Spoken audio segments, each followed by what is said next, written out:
I stood in the middle of my wife's wealthy family party wearing my best suit, the only one I owned. Before I could even greet everyone, my wife smiled, lifted a glass of red wine, and poured it over my head. Her sister laughed so hard she did the same. 200 guests clapped, thinking it was a hilarious joke. They called me a worthless nobody who lived off their family's money. I quietly wiped the wine from my face and walked away. What none of them knew was that, just 1 hour earlier, a lawyer had handed me documents proving I wasn't poor at all. I was the sole heir to a billionaire empire that had secretly been mine since birth. People say money changes everything. They're wrong. Money doesn't change people. It simply reveals who they really are. My name is Ethan Carter, and until 2 years ago, I believed I was just another middle-class accountant trying to survive. I rented a tiny apartment, drove a 12-year-old Honda, and wore clothes until they practically fell apart. My wife, Olivia, came from one of the richest families in our city. Her father owned luxury hotels, shopping malls, and several real estate companies. When we first met, she told me she admired my honesty. She said rich men bored her. She wanted someone genuine. I believed every word.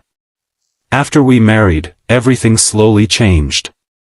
She started criticizing my clothes. Then my car. Then my salary.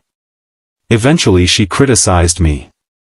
Every dinner with her family became another opportunity to remind me that I wasn't good enough.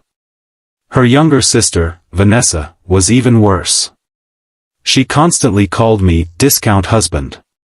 Whenever guests visited, she'd joke that Olivia had married beneath her class. Everyone laughed. Including Olivia. Every single time. I kept telling myself marriage required patience. I thought love would eventually overcome pride. I couldn't have been more wrong. 3 days before the family charity gala, I received a phone call from a law firm. The receptionist asked if I was Ethan James Carter.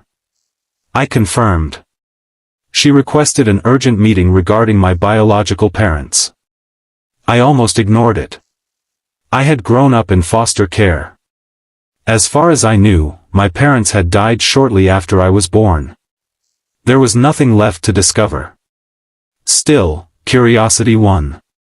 The next morning I walked into one of the city's most prestigious law offices. An elderly attorney named Richard Hall greeted me. He studied my face for several seconds before smiling. "I've been waiting 28 years to meet you." My heart raced. He handed me a thick folder. Inside were birth certificates, photographs, legal records, DNA reports, and a handwritten letter. Richard explained everything. My biological father had been billionaire businessman Jonathan Carter. He had built one of the country's largest investment companies. Before he could publicly acknowledge me as his son, he and my mother died in a private plane crash. Because there were threats against the family, I had been secretly placed into foster care for my safety. The trustees decided my identity would remain hidden until my 28th birthday. That birthday had been yesterday. I stared at Richard in complete disbelief. This can't be real. He calmly pushed another document toward me. It listed assets. Hotels. Technology companies. Private investments. Commercial buildings. International accounts. Estimated net worth. $3.4 billion. I couldn't even breathe. Richard smiled. "Congratulations, Mr. Carter. You now own everything." I left the office carrying a folder that completely changed my life. But I didn't tell anyone. Not yet. That evening Olivia reminded me about her family's annual gala. "Please don't embarrass me tonight." Those words hurt more than she realized. I simply nodded. When we arrived, the ballroom glittered with crystal chandeliers. Luxury cars filled the parking lot. Politicians. Celebrities. Business executives. Everyone important was there. As soon as we entered, Vanessa walked toward us carrying a glass of expensive wine. She looked me up and down. Ethan actually wore that suit again? Several guests laughed. Olivia shook her head. I told him to buy something nicer. Vanessa smirked. Oh wait. He can't afford it. More laughter. I remained silent. Then Vanessa raised her wine. Here's to the luckiest poor man alive. Before I reacted, she poured the wine directly over my head. Cold red liquid soaked my hair, face, and suit. The room exploded with laughter. I heard phones recording. Someone whistled. Then Olivia took another glass. She smiled. If we're making memories. She poured hers too. My own wife. Standing beside everyone else. Laughing. My heart broke. Not because of the wine. Because I finally realized she had never respected me. I quietly removed my soaked jacket. Placed it over my arm.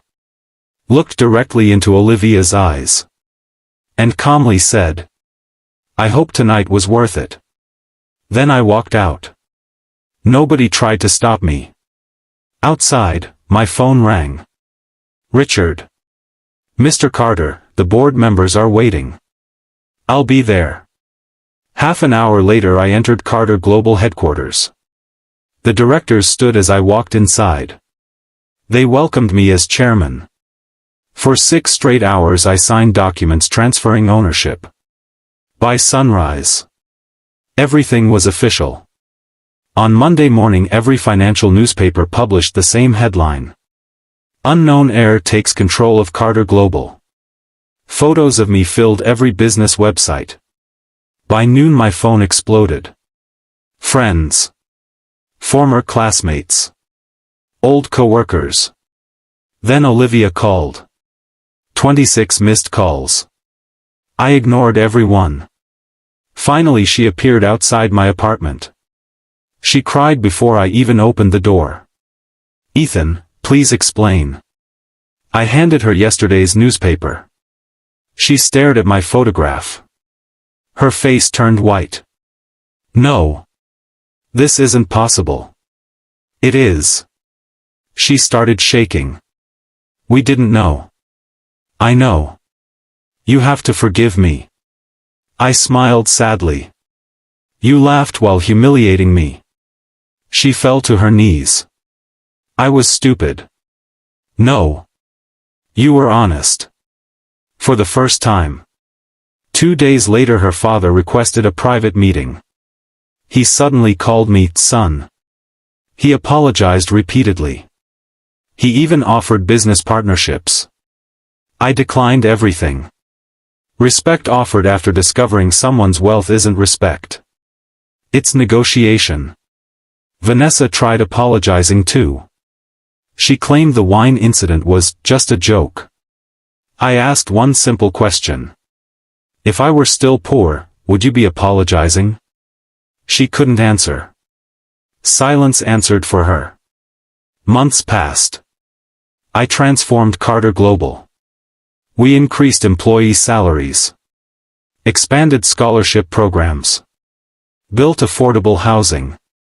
Started medical charities. I remembered what poverty felt like.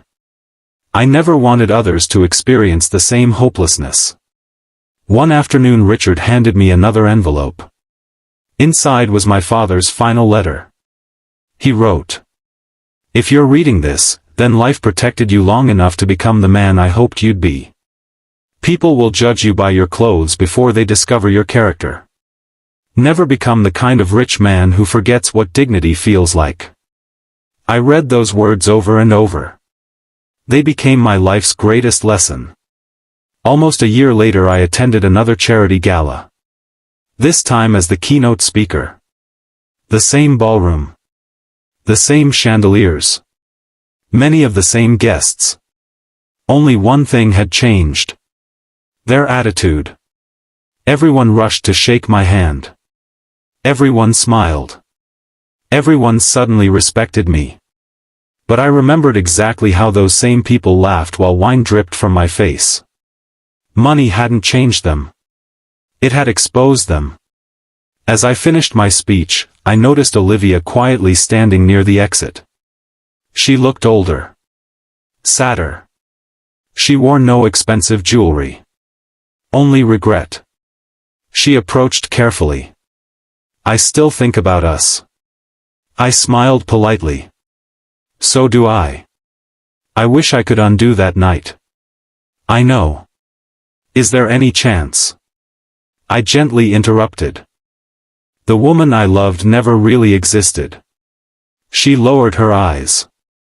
Tears rolled down her cheeks. "I lost the best man I ever knew." I nodded.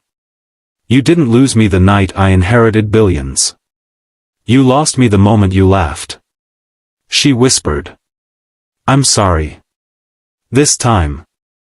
I believed she truly meant it. But forgiveness doesn't always mean reconciliation. Some bridges are burned by actions, not words. I walked away without looking back. As I stepped outside, the cool night air reminded me of the evening I had walked out covered in wine. Only this time, I wasn't carrying humiliation. I was carrying peace. Because the greatest inheritance my father left me wasn't billions of dollars.